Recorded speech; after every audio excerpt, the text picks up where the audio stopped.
Yes, love's a secret weapon. Yeah!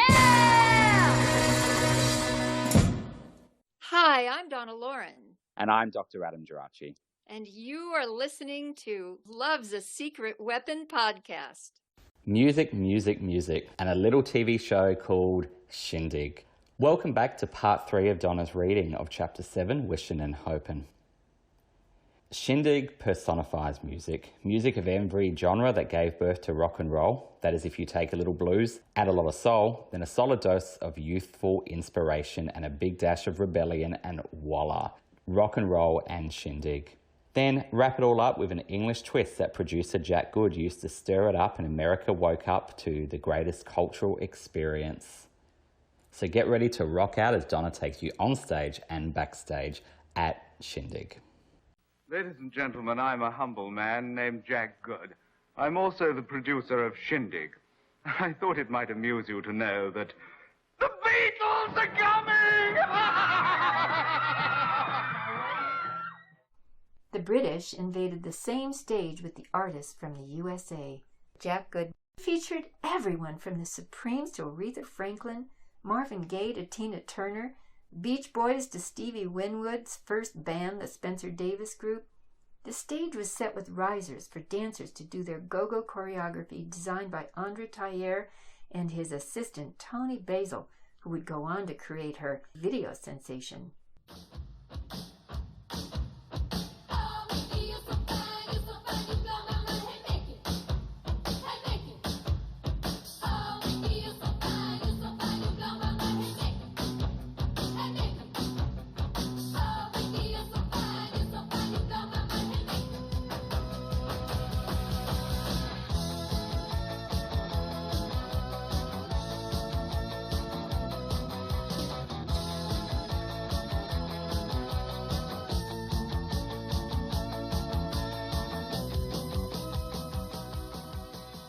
The format of the show was a prototype for setting trends in dance clubs all over the world.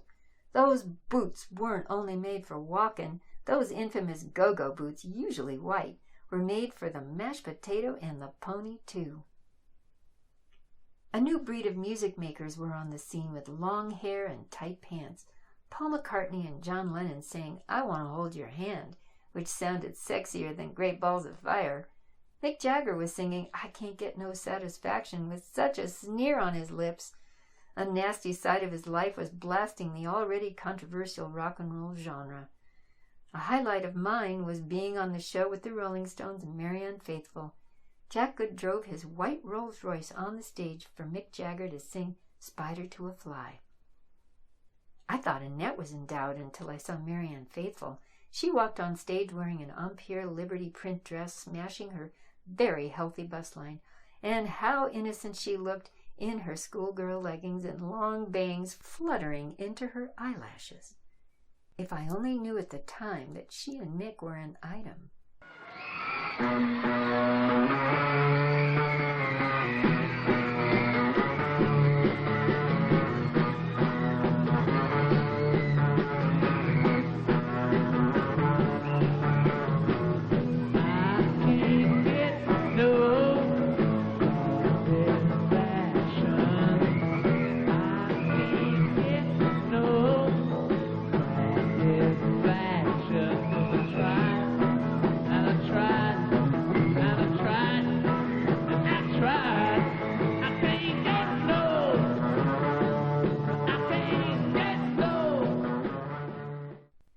A real sense of rebellion in the air, an authentic feeling of "I'm not taking it anymore."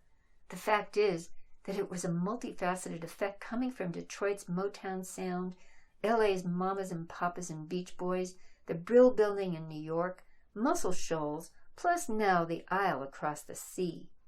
Change was coming from great minds of music in a sort of vortex that sprang from a well of life force that they all had in common. And Jack Good was assembling this group of pioneers on his stage where I could witness and be part of the beginning of a movement that is still in progress today. Shindig was special in another way. Music was pre-recorded, but performances were all live. To my knowledge, without exception, every band, including the Beatles, would go into the studio, re-record their own track to sing live to. The four Fab agreed to do it for Jack Good because he insisted upon authenticity. The end result was having a unique experience with each artist for an audience of television viewers that were conditioned to watch artists lip sync, or at best, do a watered-down version for a primetime TV.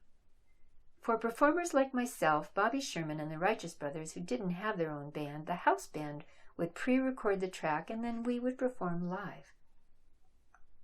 Mega hits such as You've Lost That Lovin' Feelin' by the Righteous Brothers were introduced to America on Shindig.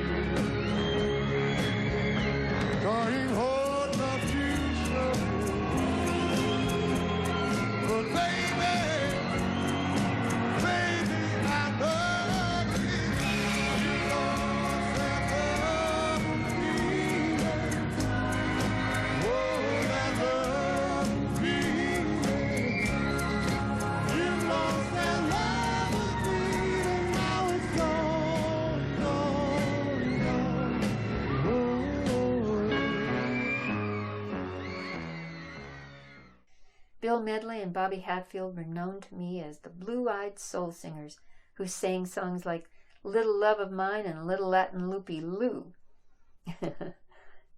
Now, after being seen as regulars on Shindig and coming up with the monstrous songs, they became institutions.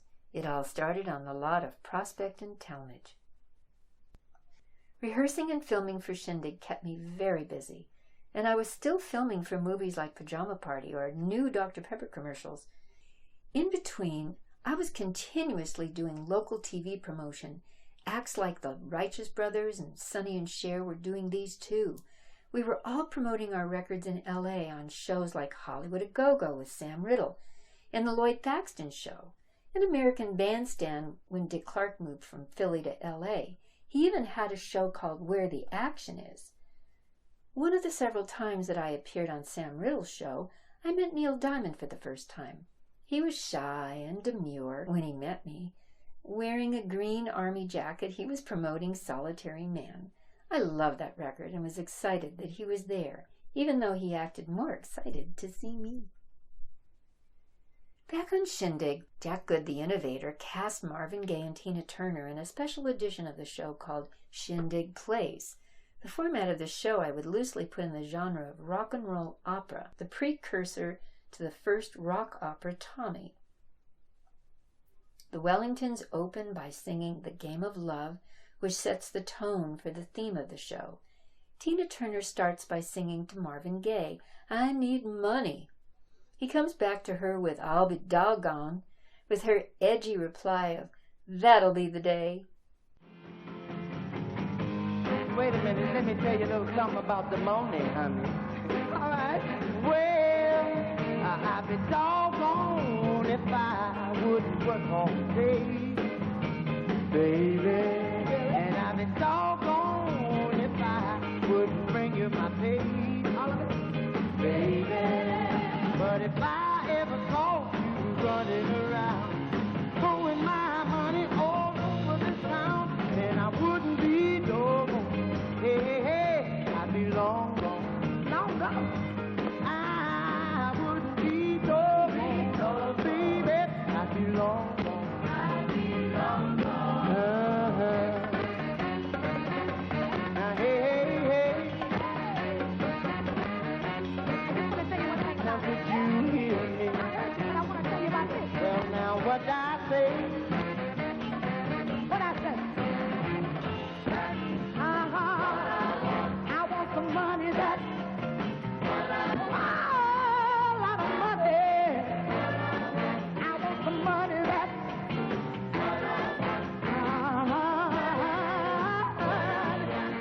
that's what I want. The scene follows is a duet by Bobby Hatfield and moi. We sing I Must Be Seeing Things. continuing the storyline followed by Leslie Gore and Bill Medley singing You've Lost That Lovin' Feelin'. Woven in between scenes in Benny Hill-esque slapstick, Jack Good was so ahead of the time. Not only was he a humanitarian embracing the roots of rock and roll that the United States would not accept from the waist down, remember Elvis on Ed Sullivan? Jack also dealt with the racial issues of the day and heroically took a stand to unify great artists. I was mooned by one of the Kinks as I passed by their dressing room. Never saw his face to know which one. One of my pastimes is cutting hair, and when Howard Kalin of the Turtles sat still long enough, he was at the mercy of my shears. Fortunately, the dress rehearsal of the Turtles was impeccable, and when Dean Whitmore, the director, reviewed how short Howard's hair was in the real show, the dress rehearsal was edited in for the broadcast. That's the only time, to my knowledge, an exception like this was ever made.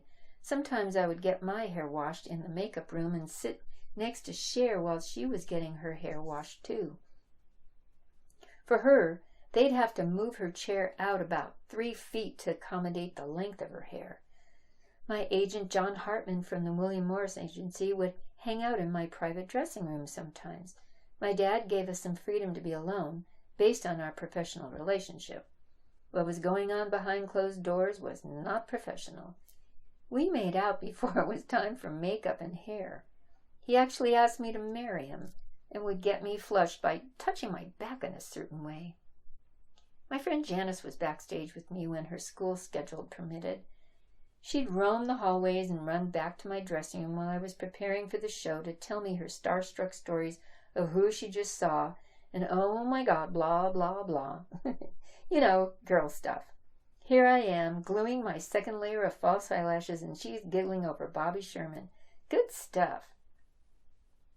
Jack Good was the first person who let me have some independence. He gave me my own dressing room, let me create my own look, makeup, and hair, and helped me choose songs. He never dictated. Some of the sets that he had the crew design for me were over the top. When I sang That's What Love Is Made Of, I was perched high in an overstuffed armchair filled with stuffed animals. He found ways to complement my youth and give me a comfort zone. Sunshine and Lollipops is another good example. The soundstage looked like a blown-up version of Candy Lane, and I just got to be the singing lollipop. Sunshine, lollipops, and rainbows, everything that's wonderful is what I hear when we're together. Bright and a lucky penny when you're near the rain clouds disappears here and I feel so fine. Just to know that you are mine. My life is sunshine and lollipops and rainbows. That's how the sweet rain goes. So come on and join in. Everybody's sunshine, lollipops, and rainbows. Everything that's wonderful is sure to come your way. 'Cause you're in love, and love is here to stay.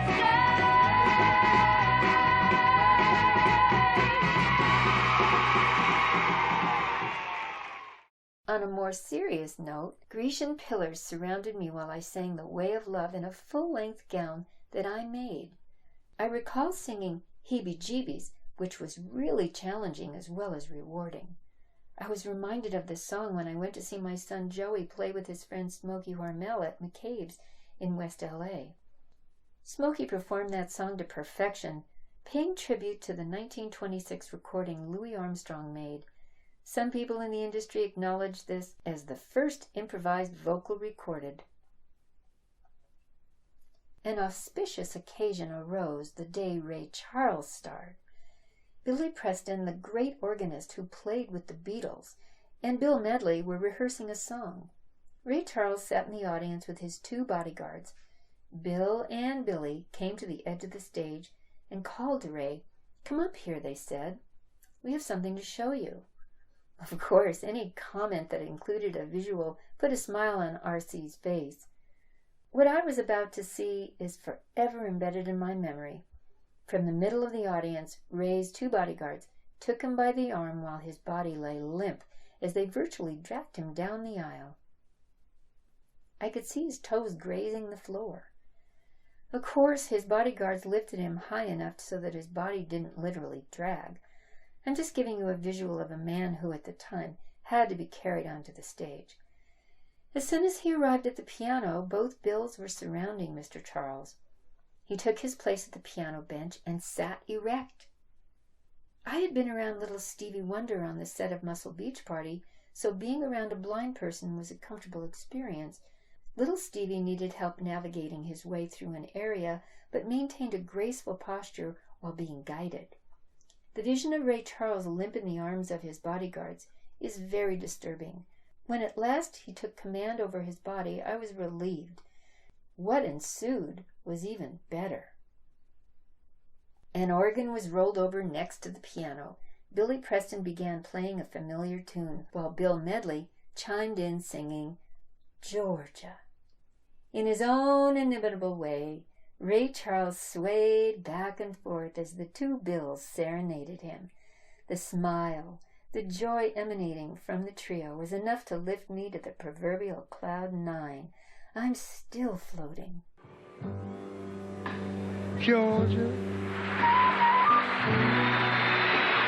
oh Georgia, and the whole day through. Yes, it's just this whole sweet song keeps Georgia on my mind.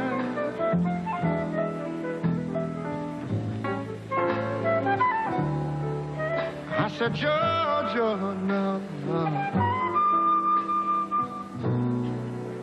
oh, Georgia. And the song of you comes as sweet and clear as moonlight through the pines.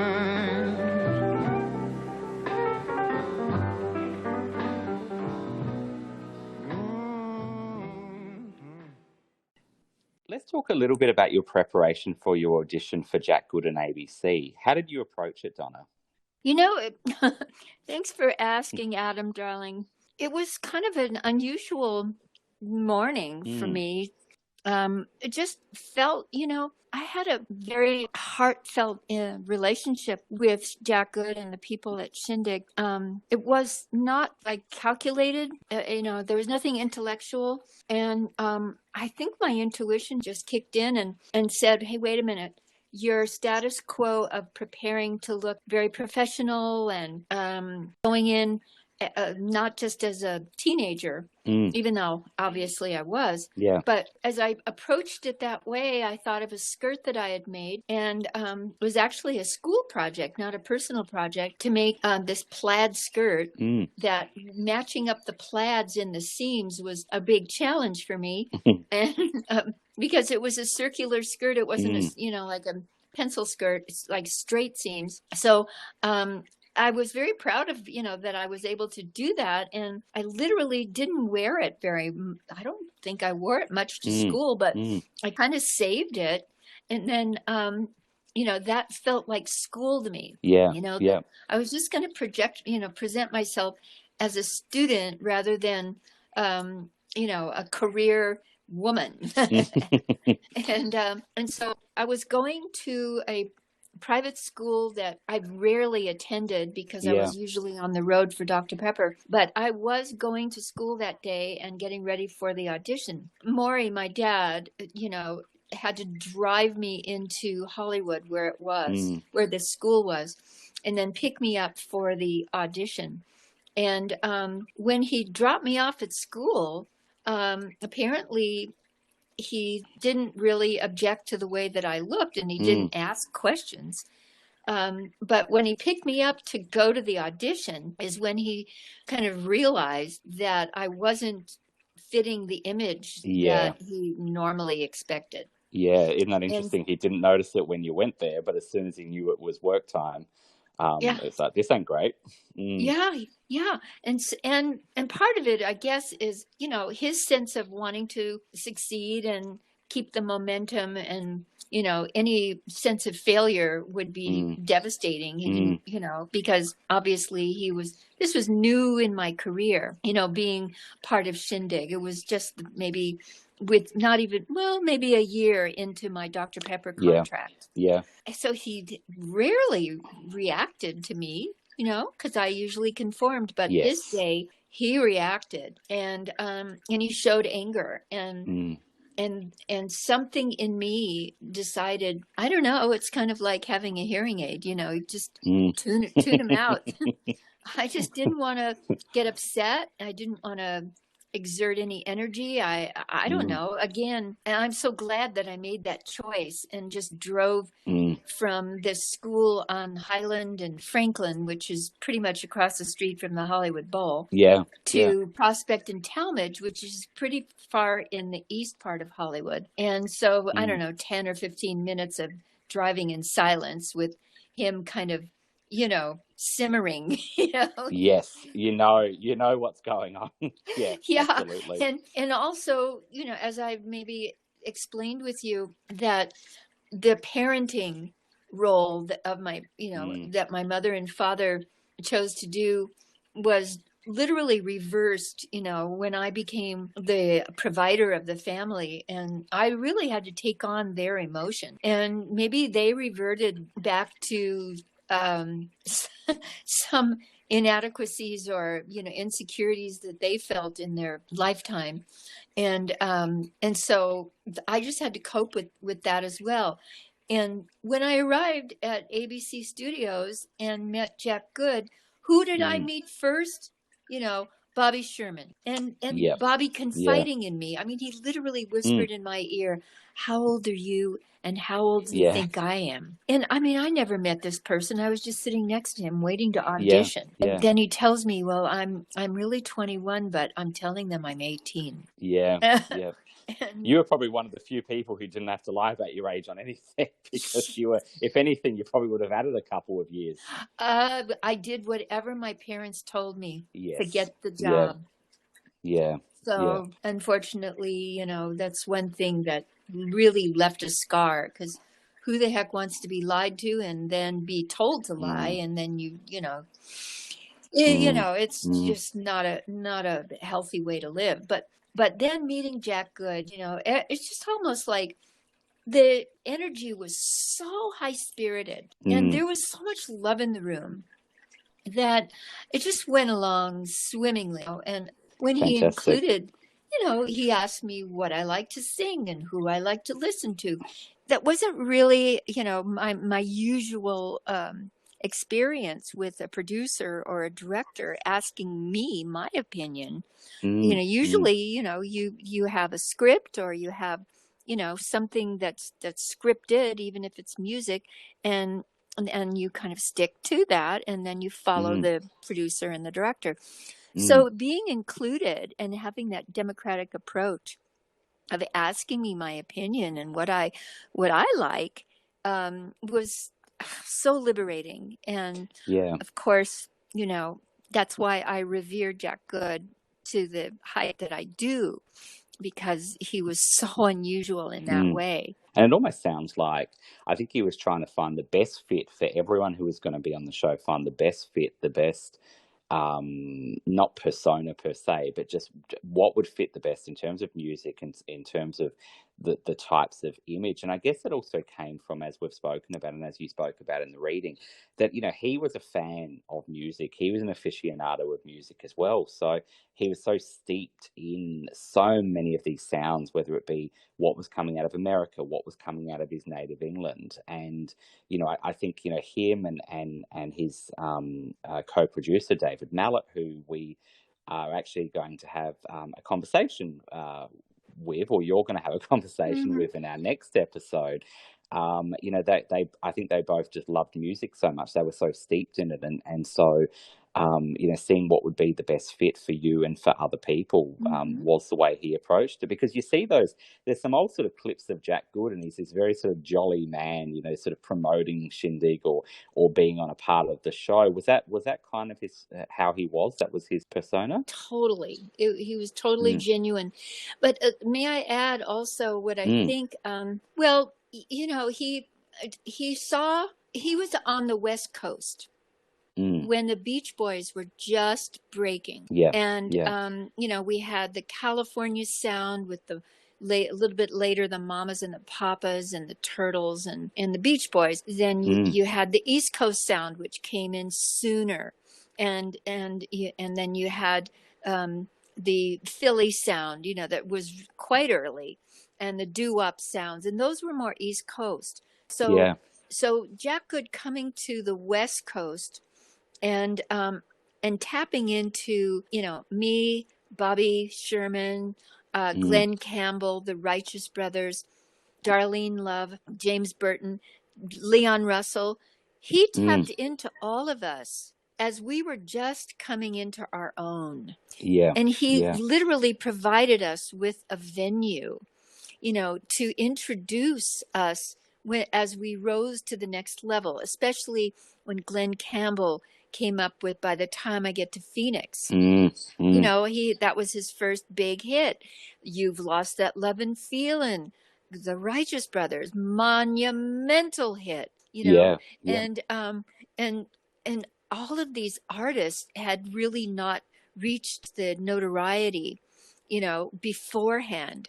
And even though Shindig wasn't on the air for, so long, and maybe it wasn't given the notoriety it deserved, he still introduced these, all of us to a nationwide audience that normally you would have to be on Ed Sullivan, and if you're on Ed Sullivan, you already have to achieve that status before you're put on the air, so I don't know how to describe it any further than that, but he had an intuitive insight, as to the California sound, and he gave us all an opportunity to blossom,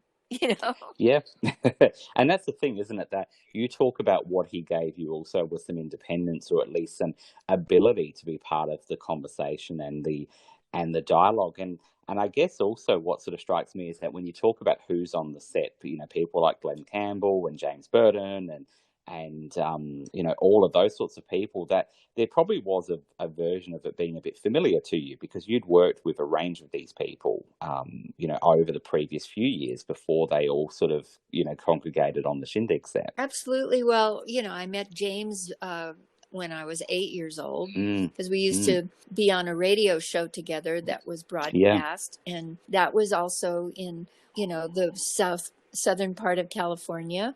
And with Glenn, he was a studio musician that I recorded with, and worked at the same publishing company with. And so and Sonny and Cher, for instance, were promoting their music, and the Righteous Brothers were promoting their music alongside me, in these local California shows, from Los Angeles to San Francisco. And absolutely. I think you did the Dick Stewart show with the Righteous Brothers when we spoke about in a previous episode about that. But also, and I know if we just look at some of, even the roster, some of the people in the band, people like Al DeLore or Steve Douglas were your producers at Capitol Records.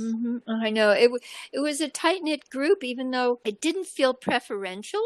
It wasn't like Jack Good was singling out anybody. It wasn't an exclusivity. It's just that we were all located on the West Coast in California, in Southern California, where all of this action was happening. Yeah, for sure. And when you talk about the nature of the set and how it just felt right to dress a certain way for the audition, to approach it in a certain way. I know we've spoken a lot about this in other episodes and just in our own conversations about when, going in the flow or doing something intuitively that seems right. And I kind of wonder, did that play out? Because ironically or interestingly, you basically had just gotten back from the Dick Clark Caravan of Stars tour, and you had gotten sick on the sort of last sort of day of that, and so your 22 days were sort of cut short, and you missed it by one, and eventually sort of Maury sort of caved and said, okay, I guess we need to go home. But you very quickly then had to get onto the Shindig set to essentially sort of get going on rehearsals there. So it almost seems like perhaps that set was quite a happy place and sort of gave you something that some of the other jobs might have not. Yeah, that's pretty perplexing, isn't it? How energy works. Mm. When you feel supported, your whole demeanor changes and your whole energy changes. You can even feel sick, but suddenly, I don't know, life takes on a new meaning and your energy just has a spike in it. And that's what happened because to break it down, I'll just say that on the Dick Clark Caravan of Stars tour, I was booked on that tour to represent Dr. Pepper. Yeah. But there was never a meeting. And I do have a regret about this, which I really don't want to put too much energy into, but I really had to work hard on my own without any guidance to just, meet my obligations and do my performances every night on the tour. But I was literally the only unknown on the tour. Every single act on the tour, even the Supremes, who were just getting known, had a lot of music play. And eventually by the end of the tour, they had a #1 hit, Where Did Our Love Go? Yeah. And, but I was not presented in a way where it was as beneficial as it could have been to represent Dr. Pepper. I mean, that's why I was there. And the whole tour was sponsored by Dr. Pepper. Yeah. And every venue we went to, the only beverage that was served besides water was Dr. Pepper. It wasn't Coke or Pepsi. No. And so, there was no strategy. And therefore, I just did my standard songs that I thought I could, kind of do with new musicians, not too much rehearsal. And Dick Clark also would introduce me in such a way where he would build up this kind of expectation that it was Annette. Yeah. And so, then I would appear, he'd say my name, and there would be this, in the audience. And sometimes there were, 10,000 people, maybe more in an audience. Yeah. And so I kind of had to overcome that and work really hard to build the enthusiasm by them not really knowing why I was there. And while you might have won them, and I'm sure you did win them over, by the end of the set, that's a lot to have to put on a performer's shoulders to, he built that expectation that Annette's going to come out and then it's not. And then have to get on and perform and do the best that you can there, all the while, I guess, sort of always feeling like there wasn't a plan. There wasn't some structure for building your career so much as it was like, here's a job to win, here's another job. And kind of that idea that the grand plan was to support the family, but there wasn't really this grand plan and focus of how to develop a career in order to do that. That's right. In order to develop something fulfilling. That's right. And so... and even the company, even Dr. Pepper, they had a PR department. Obviously, that's why I was part of their company. But it was kind of left up to me, and I just didn't have the wherewithal to think about it. But in hindsight, I'm thinking to myself, now that we're doing this podcast and I'm analyzing my past, it would make perfect sense that Dick Clark announced me as the one and only Dr. Pepper girl, and that I've just co-starred with Annette and Frankie on the latest Beach Party movies, and then I could go on and sing my jingle, and say, raise a glass, to the Dr. Pepper girl. And everybody in the audience obviously is going to have one. They're all drinking Dr. Pepper. And Dick Clark could, do that as well. And I would have had kind of the identity so that everyone would be, more supportive of who I was. And then they would also be able to expose the songs that I was singing in the Beach Party movies, which, most of them well, not actually, only Muscle Bustle was released as a single, but that was the first song that I sang with Dick Dale. Yeah, and see, I kind of wonder then if you sort of had to, I guess, temper the audience's expectations and sort of take that on, and whether getting sick at the end of the tour was almost your body's way of trying to get you to stop, or even just where you just taken on too much, and it was one of those rare occasions, given how busy your schedule was, where you actually kind of physically broke down. Yeah, I think you called it right on. You just drive yourself. I guess it's more on that adrenaline survival modality. And I just broke down, collapsed.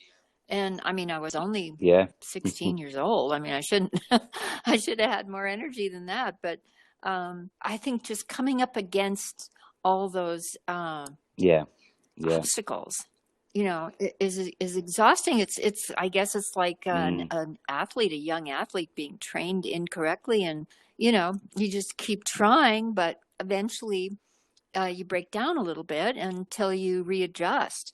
So, I mean, I literally saw in my diary that by the time the plane arrived in Los Angeles with Maury and myself, it was 11 o'clock in the morning. And then at 4 o'clock that same day, I was due for my first rehearsal. Which is just insane to think about. I mean, just even getting back at the best of times from the tour and then going straight onto the new show. But the fact the night before you'd been sick, and I know we've spoken about this before, but you spoke about when you were very young and you had your first asthma attack, you almost sort of realized, kind of in a weird way, so young, that almost like the only time you felt you'd get kind of the attention from your mother was when you were sick. And I almost wonder, I don't know, I mean, this is something that we can't prove, but whether almost that sort of physical breakdown was a way to be shown from your adopted father that he had some care for your welfare. I think that's absolutely correct.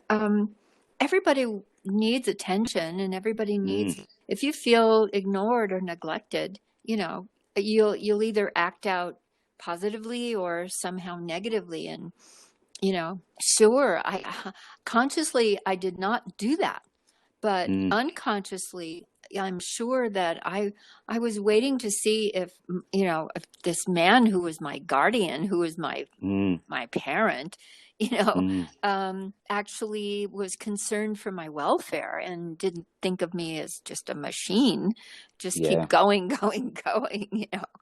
So he did show me a little bit of compassion at that point, and noticed that I had fever. I was, obviously out of condition, I mean, it's like, sorry, gone surfing, or gone fishing. And but how resilient, to have to travel under those circumstances. But then I was really looking forward, maybe unconsciously, to being with Jack Good and within his energy. And it's, I think that kind of set that he created and that kind of atmosphere. And of course, we've spoken about in the reading about why Shindig was and remains revolutionary. The pace, its style, its melding of sound, but it also sounds like the kind of environment that was created was something that was special for the artists as well. Yeah, and I'm just thinking, I remember hearing Drew Barrymore talk about Steven Spielberg, being the same way for her as a parent, because I think that she had difficulty with both of her parents. And, at such a young age, being an ET and Steven Spielberg being a compassionate person, I think to this day, he's become the father figure for her and other actresses that probably needed that parenting rather than, having it at home or having it the way we expected to come from. Yeah, and certainly with the younger members of a cast. I mean, again, you would have been amongst the youngest people to perform on the show, because to go back to, we're talking about how relentless your schedule was during these years, but how did it work once you were on Shindig? What was your day-to-day sort of, how many days a week was Shindig? How many days was, other Dr. Pepper, promotions and recording and so on? What did a general sort of week look like for you? Well, I recall, 3 days a week. It was 2 days of rehearsal and 1 day of filming for Shindig. And then I literally filled in with between auditions, traveling for Dr. Pepper. And I just didn't really have much time off at all. And the times that if I didn't have a job, on that day or part of that day, then I would be taken to Hollywood, which was quite a distance from where I lived, to attend this little school. And and I remember being at that school not very often, but I met these two girls. I only remember one of them. It was her name was Dury Parks, and Dury was not Parks at that point. But by the time I retired, and when I was 21, one of the artists that my husband was producing was Van Dyke Parks, and he married Dury. Right. Yeah. And so coincidentally, when I did go to this little school, Dury actually befriended me and invited me to her home in Hancock Park. It was actually her grandparents' house that had like 3 stories to it. It was a big old house. And I ended up going there, while I was a teenager, but I also, after I was married, ended up going there when she was married to Van Dyke. I mean, she was a brilliant woman, young woman. But it was kind of like a dead-end school, like for me, I was enrolled because I could graduate and I could travel and I didn't have to attend. Yeah. And it was set up to be accredited that way. But it was a very, very small school. And the kids that went there, maybe they didn't fit into the Orthodox, either private or public school situation. And so they ended up there, know? It was kind of like that. I guess it was just to kind of tick off what needed to be done, because that wasn't the priority for you at that time. And so, I guess the 2 to 3 days a week on Shindig was sort of the bulk of what you were sort of doing at this time. And am I right that there was kind of obviously the recording that was done for the main show, but there also would have been a dress rehearsal with an audience? Oh, definitely. Yeah. There were 2 audiences there, so that each audience was about 300 young, mostly young people. And and we did, the show from top to bottom live straight through, and they were all videoed, and then had this technique of kinescoping, which is filming for their own record, because the video was not that well known then, and they didn't, you could record over that. Which is what ultimately happened for many of the shows. So what happened, because I know you've got a bit more information about this, in the previous episode, we had an excerpt from Little Steven's Underground Garage where he, devoted some time on an episode to Shindig, because he's a fan of Shindig as well as a fan of your work in particular. He likes the song So Do the Zonk. Which is a cool one to kind of hone into, the dance craze that wasn't, he liked the guitar part. That's what he liked. Absolutely. And he kind of speaks about that the original tapes were taped over at ABC. The video was done by by most probably The Dating Game. But you're aware Crazy, that, isn't it? yeah, which you ended up being on, which is just a whole other, sort of weird coincidence there. But you did come across quite a few years later, that some of the tapes may have survived. I was contacted by a fellow in New York who said that some of the masters of the videos, and so I met him in New York actually, and to view them, and went to test it out. We went to Paul Schaefer because Paul was a big fan of Shindig, and so I tested it out with him, and he verified. He's like, "Oh my God, this is exactly the quality that I remember seeing."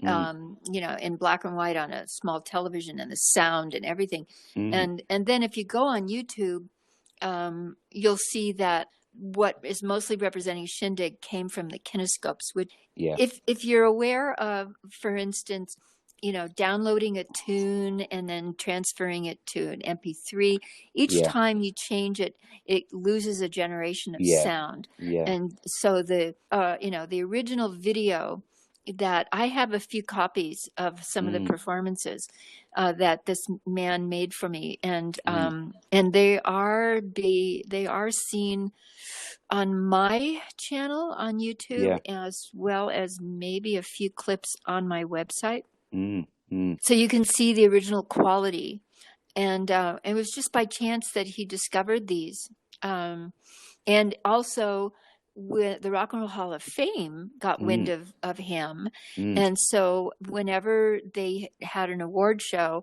that they needed a Shindig tape, they would go to him first to see if he had an original. And then speaking with Bobby Sherman, there may be more originals in a vault at Disney Studios, because when Disney bought ABC, they took over whatever product. So there may be a few treasures in their keeping that nobody has ever seen. Does because I remember you meeting up with Henrietta Morel, who was the widow of Leon Morel, who was the Shindig, or was the production company. It was Selmer Productions. That's right, of course. And did she have some of the tapes, or did she have some of the kinescopes? She had all the kinescopes. Right, yeah. Along with, I think, Dean Whitmore, the director, had also had a selection of them as well. So who knows what's sort of out there. And I know we're going to talk about this in the next episode, but I think from memory, one of the performances on YouTube, which is from the actual high quality tapes, is Shaken All Over. I believe so. Yeah. So let's talk a little bit about the performances, because it does, in your reading, it kind of sounds like there's a lot of sort of behind the scenes stories, which we'll get to in a minute. But I guess of some of those performances, and you talk about quite a few, you were often paired with Bobby Sherman when you were doing duets, the Righteous Brothers, particularly Bobby Hatfield. But of course, you had predominantly a lot of your performances were the solos. Which ones stick out for you as particularly memorable? I do recall enjoying the Sunshine and Lollipops production with the choreographed, and the sets were very colorful, and first of all, trying to do a Leslie Gore song, and that it was written by Marvin Hamlish, and that's a big project to take on, just like Wishing and Hope and Dusty Springfield and Burt Bacharach. Absolutely.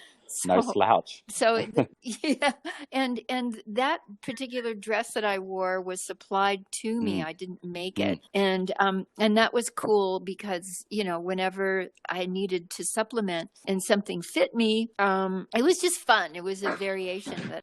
So that one stands out. Another one that stands out for me was I was given a tandem bike, and Bobby Sherman was to sit behind me, and I was to sing the only song that I ever got to sing on Shindig from the Beach Party movies. And it was called Cycle Set. And Bobby was, I don't know what he was doing behind me, but but that was fun. And plus, that was probably the only time that we were together, but he didn't sing. Right. So he was just kind of there for prop or to kind of be on behind the Yeah, bike and it was sort of emulate yeah, it. it was really fun. We also did another duet. I think it was called Searchin'. And I really liked doing that with him. As a matter of fact, he wanted to do that with me recently. He wanted to redo it. And that was when we reunited a few years ago. And that never materialized. But I was happy to know. Yeah, I was a hippie happy to know that he even had it on his mind. That's we could. fantastic. Was he thinking of recording it in his sort of Yeah, own? he has a home studio, and he said he made a lot of gold records out of that studio. So I bet. Yeah, I hope if Bobby is listening, because I know you occasionally are in contact with him and his wife Bridget. Doing Keep On Searching would be a cool way to end 2020 or to begin 2021. Sure, absolutely. Or any of the duets that we did, that would be fun. Yeah. It's interesting you talk about, Cycle Set, that you had to kind of, be pedaling while singing, because as you say in your reading, the actual performances, that the vocals were live. You performed them live on Shindig. They weren't pre-recorded. Yes, vocals. well, that's what you have a boom mic for. Yeah. Yeah. And, I mean, that's like dancing as well, cycling or dancing. When you have that boom mic, it picks up everything. So it's just up to you not to run out of breath, Yeah, I bet. And that kind of brings up an interesting point, because as we know, the performance was live. Often, if the music could be pre-recorded, but that was even by bands that came on, they would go into the studio and record their track for Shindig. So even though it wasn't live in the sense of them doing that music in the moment during that performance, it wasn't as if they were emulating their record. Exactly. Basically. I mean, I think they did that to authenticate it, because Jack requested that. And he just wanted to keep it so fresh and so alive, and so they would, the Stones, the Kinks, anyone would go back in the studio and record their tracks, and then perform live, singing wise, to their own instrumentation, unless they didn't have a band. But everyone that I'm aware of, that occurred. And that would include the Beatles on the performance that we played a little bit of in the previous episode, which is, the fact that Jack could get these bands to be willing to do this. And in I guess in the case of you and Bobby Sherman and other people that didn't have a band, then they would make use of the house band. That's right. And what a pleasure. Yeah. Not a bad one to have. Absolutely. Oh my gosh, they were the best on the West Coast. Yeah, and that's kind of the thing that, and we're going to speak in future episodes about, Beach Blanket Bingo album and other, other performances and other recordings. But certainly you did really have access to the best of the best on the West Coast in terms of the best musicians. In the West. Absolutely. And and I guess where, we spoke about Wishing and Hoping, which, has been a song that you did a version of it, an actual record in the 1980s when you did some recording then. And you also, your other performance of Shaking All Over, which we go into depth with in our next episode, and with the interview with David Mallet, who he talks about the selection of that song and so on. But you, of course, recorded that song in 2010 when you released your Love It Away album, that you did a reinterpretation of Shaking All Over. But you also performed it at a concert in the last couple of years. Oh, that was fun. When I launched my book, Pop 60s, I was at a venue called Tiki Oasis in San Diego, and it was all mid-century, everyone from 10 to probably 90, or maybe even, just who loves Mm. the 50s and 60s, the cars, the clothes, the Mm. music, the architecture, the whole lifestyle, even the diet, I mean, all of Yeah. the early Americana that belongs to Yeah. that era. And I was invited to launch my book there and invited to do a Mm. concert. So I put a band together Mm. and rehearsed. And one of the features of the band was a man named Deke Dickerson, who was a great guitarist Mhm. and knew how to play Mm. surf guitar music like Dick Dale. And so between he and this fellow Willie Aaron, who basically became my musical director and keyboardist, Mm. put the band together with vocal backgrounds and even a violin and a cello. Fantastic. I mean, Mm. it was quite a nice production. And Yeah. so since I hadn't performed for literally 50 years, the Yeah. first time Yeah. out, and the audience was very receptive. They loved the music, and Mm. by the time they Mm. heard the introduction of Shakin' All Over, they sang the whole song with me. It was great. Yeah. I loved that. Fantastic. That's great. Yeah, just I guess that song just has such a history, and people just know it. And the minute that music comes on, they know. So, what a nice reception to get. Particularly after so long, in terms of performing a full concert, to be able to give that song one more shot at life. Absolutely. It was a whole lot of fun, I have to say. Mm. And of course, we talk a lot about the performances on camera, and as you've said, a lot of the performances can be seen on your YouTube channel, which is fantastic that we have access to those shows, even if many of them are the Kinescope. At least we've got them for the record for all time. But some of the stories you talk about, backstage, like for example, Ray Charles, and that story that you tell about Ray Charles being taken to the piano. Astounding. I mean, it's astounding, isn't it? Just the image of that. Yeah, and just being a young person and seeing someone of that stature, and also physical being, Yeah. I was around Stevie Wonder, and I saw Yeah. how a young, blind boy, carried himself and was escorted and performed. But seeing Ray Charles, in this limp position, just kind of being lifted by the elbows and letting his feet drag. I'd Yeah. never seen anything like that, but I really can't enunciate that he was in any particular state because I don't know. It just appeared that he was limp until he was taken up on stage and sat down at the piano, and then he sat erect. And thank goodness that when he did start performing, I mean, that, it would be terrible to sort of have that image of him. But then when he started performing, he was completely on. I amazing. really didn't see, for instance, like a Janis Joplin, Jimi Hendrix, or people that came a little bit later, or maybe toward the end of my career, who, loved performing in an altered state of mind. And, that was not my experience, in the earlier days between 63 and let's say 66, that whole psychedelic age had not really manifested at that point. No, But absolutely. the old jazz days, Billie Holiday and the reputation of jazz musicians,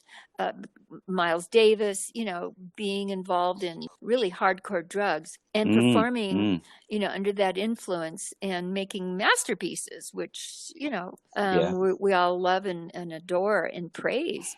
But it was definitely in that altered state, and I just wasn't exposed to it. So, it was definitely a unique experience to see. Yes.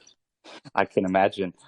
Oh, goodness, and just thinking of, I think some of your experiences backstage at Shindig, being so, I guess, watched over by Maury, we're fairly innocuous. But I must say that, like you said, most of the time the performances what was broadcast was what was done during the recording of the show, but there was that rare occasion where, or perhaps the only occasion, where the dress rehearsal had to be used, and it was all down to you. Yeah, I was bad girl. Bad girl with the scissors again. I love cutting hair, and one of the turtles, had some long strands hanging in his face, and so I said, okay, well, let me borrow a pair of shears, and I'll give you a trim. And I guess it was a kind of a close shave, and so Wasn't the image they no, were going for. Howard Kalen they was wanted looking for. that long hair, and so they used literally the filmed version of the dress rehearsal was supplemented rather than the live performance in the actual show. Before you'd attacked Howard Kalen with the shears. I love it. That's great. And may I say that when they were singing Happy Together, that a dear friend of mine who is no longer with us, that we will be talking about in the near future, wrote one of their big hits after Happy Together, Let Me Be. And that was P.F. Sloan. Yeah, Phil Sloan, absolutely.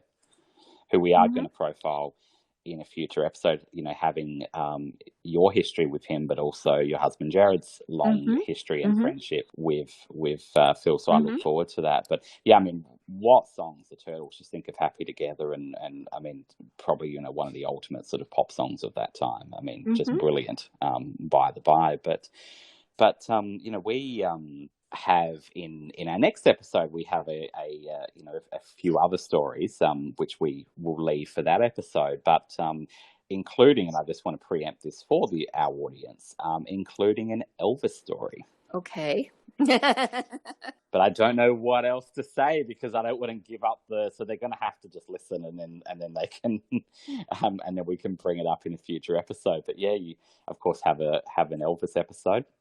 I want to take you back, just because I think this is a prevalent theme in the chapter reading, is the idea of the racial issues, particularly that Jack Good had to deal with, where certain executives were against having a, I guess, racially diverse cast, which I guess essentially meant black and white performance, that they became concerned that it wouldn't, perhaps play in certain parts of the country, which, of course, wasn't the case at all, because it was the top musical, show of that first year. But he had to really deal with those sorts of, I guess, decrees of what could and couldn't be done. And he found some very ingenious ways of dealing with it. Yes, well, it came very natural to him because of a relationship he had, apparently he had a relationship with Robert Kennedy, who was the Attorney General, and who was a freedom fighter in his own right as a politician, and was very supportive of the civil rights movement. And so when Jack was put to the test of the network saying, we don't want to have a mixed crowd on the set, he said, well, put it in writing. And they never did. And so that's basically how we got to be on the air. They just decided to, I guess, either not just be submissive or, he took a very strong point of view, and it worked. And of course, there was a documentary made a few years ago when Jack was still alive, called A Good Man Is Hard to Find. I think that's what it was called. I think the BBC ran it, and he was actually talking about, he mentioned the idea of, basically put it in writing and of course they didn't. But I think he actually did almost come to blows with one of a certain executive who came and visited the set one day about this whole issue of not being happy with what Jack was doing in terms of this. And I think Jack took a swing at him, and from the way he tells it in the documentary, he hit one of the walls on set, and of course, I guess it was plasterboard, so his fist went through it, and then supposedly one of the set designers or carpenters or whoever it was, basically patched it up, and from the way he tells it, wrote, Jack Good's fist was here.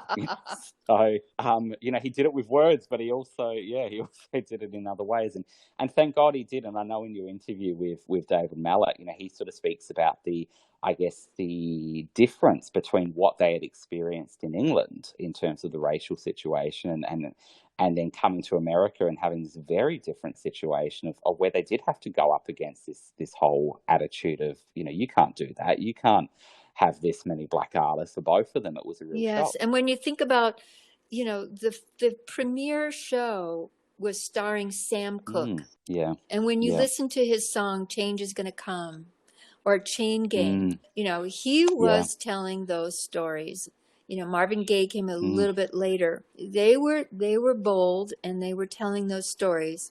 And it was a time that there was the civil rights movement. So Martin Luther King was leading that kind of courageous, ability to finally speak up.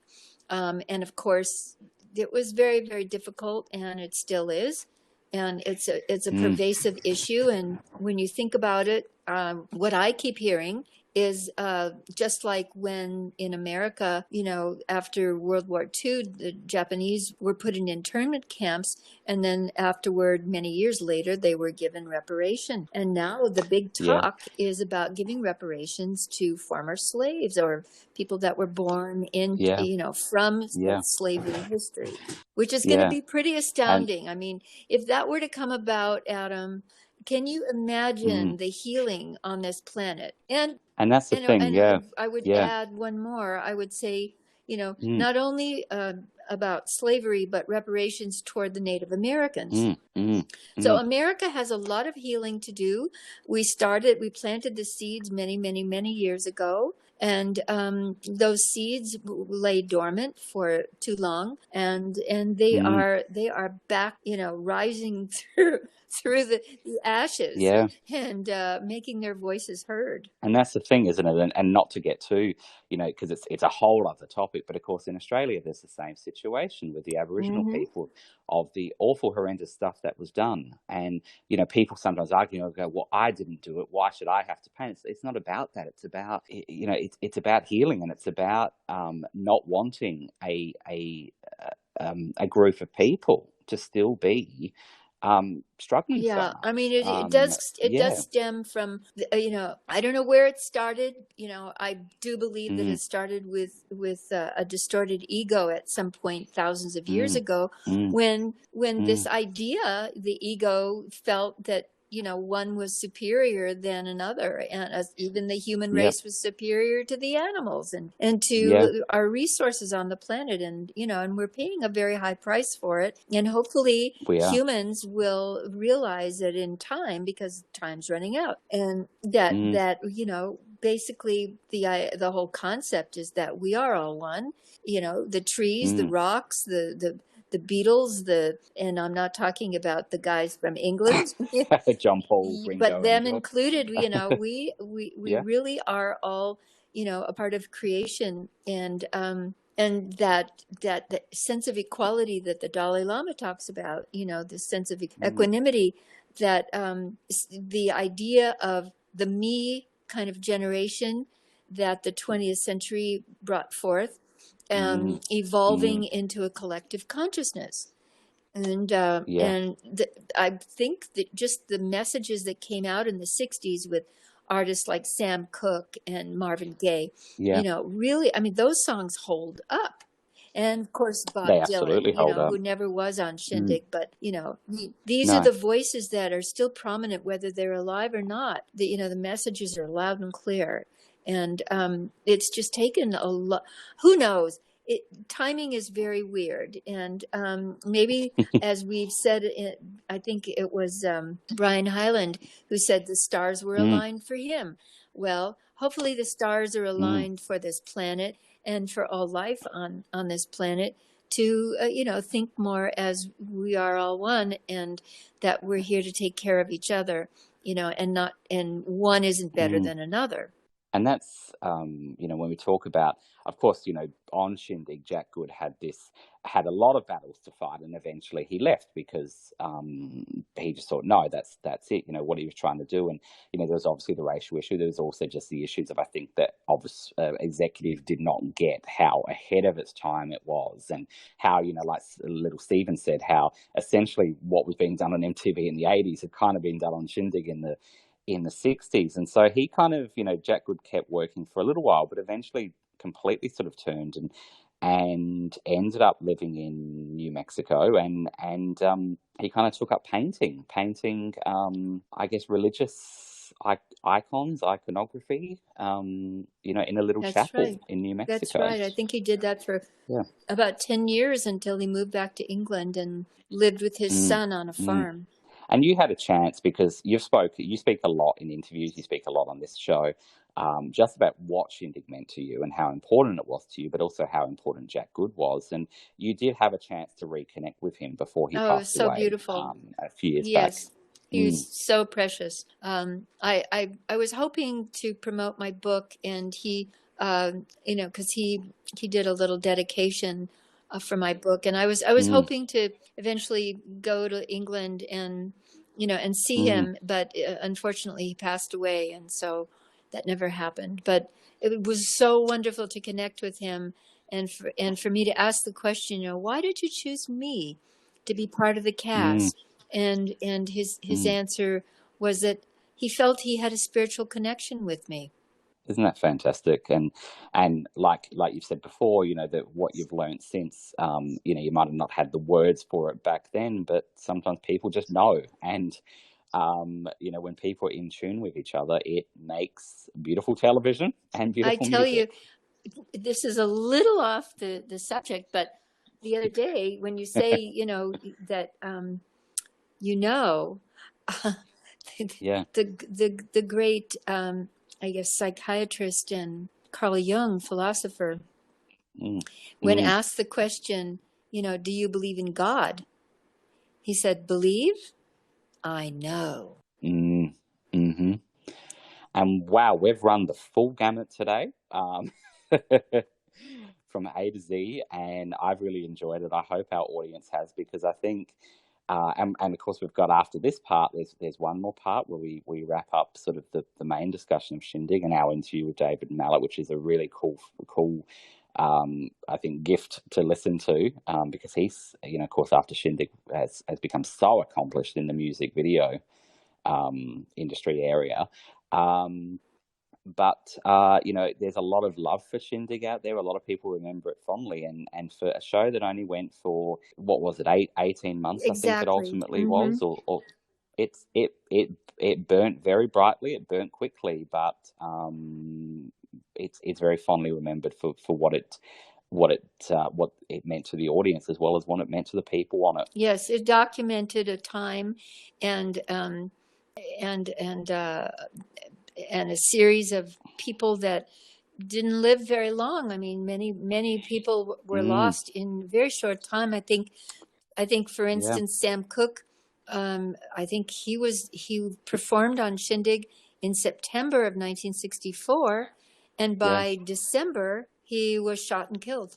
Yeah, it was that same year. It was a couple months afterwards, and so, you know, thank goodness we have those tapes of this, and you know, thank you for sharing your memories with our audience and with me as usual. And until it was next a time. Privilege speaking with you, Adam, always, and to help me understand more about my life and, you know, and the time, you know, that I was involved, and also for the listeners to, you know, inject their own analysis and their own impressions of how life is now, how life was then, you know, whether they lived in that time or they've done research about it. It has a huge effect and an imprint on all our lives today.